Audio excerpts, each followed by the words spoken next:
नमस्ते जी। आप सभी का आपके अपने YouTube चैनल पर बहुत बहुत स्वागत है। आज का हमारा विषय है, हमने अपना विषय कहाँ से लिया है? गीता से लिया है। गीता में श्री कृष्ण जी ने कहा है, परिवर्तन संसार का नियम है।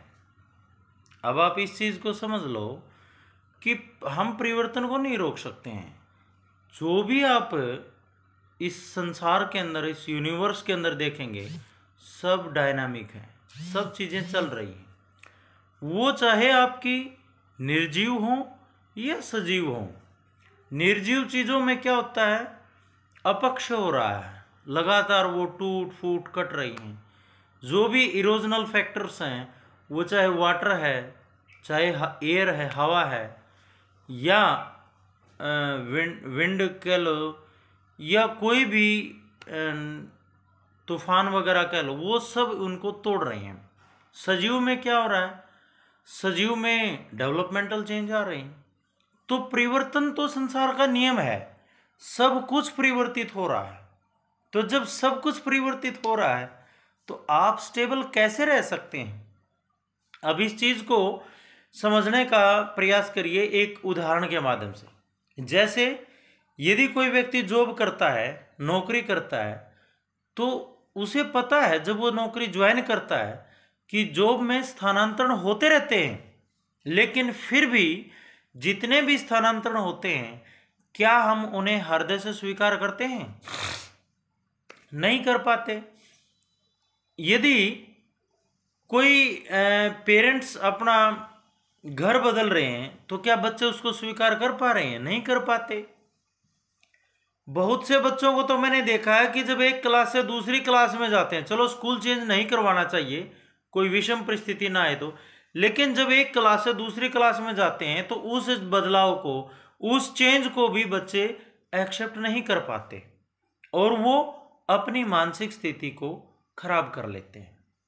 देखिए, परिवर्तन को हमें स्वीकार करना चाहिए, परिवर्तन को हमें सहृदय एक्सेप्ट करना चाहिए।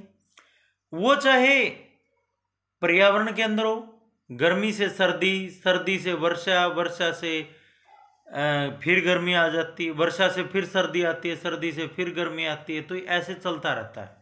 या हमारे शरीर के तौर पे हो, हम पहले बच्चे थे, फिर हम किशोर बने, फिर हम युवा हुए, और फिर हम युवा होने के बाद वृद्ध हुए, और फिर वयोवृद्ध होकर के हम मृत्यु की तरफ बढ़े।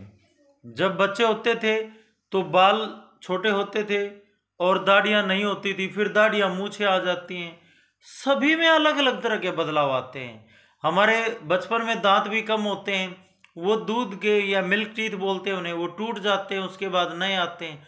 तो हर चीज में तो बदलाव है, हर चीज तो परिवर्तित हो रही है। संसार की प्रत्येक चीज गतिशील है, वो अपने आप में परिवर्तन ला रही है। तो हम परिवर्तन क्यों नहीं ला पाते? अब यदि हम किसी को मोटिवेट करें, जैसे कोई एडिक्ट व्यक्ति है, हम उसे मोटिवेशन दे रहे हैं कि आप अपना एडिक्शन छोड़ दें। यदि कोई बीमार है तो हम उसे मोटिवेशन दे रहे हैं कि आप अपनी दुर्भावनाओं को या अपने बुरे विचारों को छोड़ दो और आप इस स्ट्रेस से, डिप्रेशन से, एंजाइटी से बाहर आ जाएंगे और पूर्णतः स्वस्थ हो जाएंगे। वो भी इस परिवर्तन को सहन नहीं कर पाते। अब बहुत से व्यक्तियों को देखता हूं, वो पहले गांव में रहते थे, उनके बच्चे शहर में आ गए, तो वो उस परिवर्तन को भी एक्सेप्ट नहीं कर पा रहे हैं। तो परिवर्तन को जब तक हम स्वीकार नहीं करेंगे, परिवर्तन क्या सत्ता सभी किसी व्यक्ति की सत्ता एक जैसी रही है? क्या उसकी पावर एक जैसी रही है? क्या उसकी शक्ति हमेशा एक समान रही है? नहीं रही है। तो उसे उस परिवर्तन को, उस चेंज को एक्सेप्ट कर लेना चाहिए। ये जिंदगी का एक फैक्टर है। हम डेवलपमेंट की विभिन्न स्टेजेस से गुजरते हैं और अलग अलग स्टेज में अलग अलग तरह की प्रॉब्लम्स होती हैं, अलग अलग तरह के एम होते हैं। जब उन स्टेजेस को हम पार करते हैं, उस एम को पूरा करते हुए आगे बढ़ते हैं, तो हम तरोताजा होकर के जीवन की अगली स्टेज के लिए तैयार हो जाते हैं। और जब हम उस परिवर्तन को एक्सेप्ट नहीं कर पाते, तो फिर होता क्या है, हम उस स्टेज को तो उधेड़ बुन में खराब करते ही रहते हैं, अगली स्टेज के लिए भी हम परिपक्व या मेच्योर नहीं हो पाते। अब यदि हम किसी को मोटिवेट करें कि भाई आपको परिवर्तन के लिए तैयार रहना चाहिए, तो उस मोटिवेशन का साइड इफेक्ट भी हो सकता है, व्यक्ति बुरा महसूस भी कर सकता है और वो परेशान भी हो सकता है।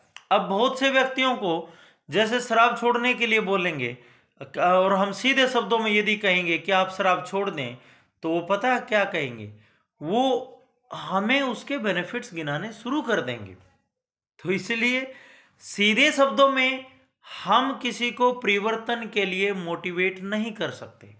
सामान्य शब्दों से यदि आप परिवर्तन किसी व्यक्ति के अंदर लाना चाहते हैं, किसी को मोटिवेट करके सामान्य शब्दों से आप परिवर्तित करना चाहते हैं, तो इस तरह केवल आप 5% व्यक्तियों में ही बदलाव ला सकते हैं। बाकी के 95% व्यक्तियों में बदलाव लाने के लिए एक स्किल होती है मोटिवेशनल इंटरव्यूइंग।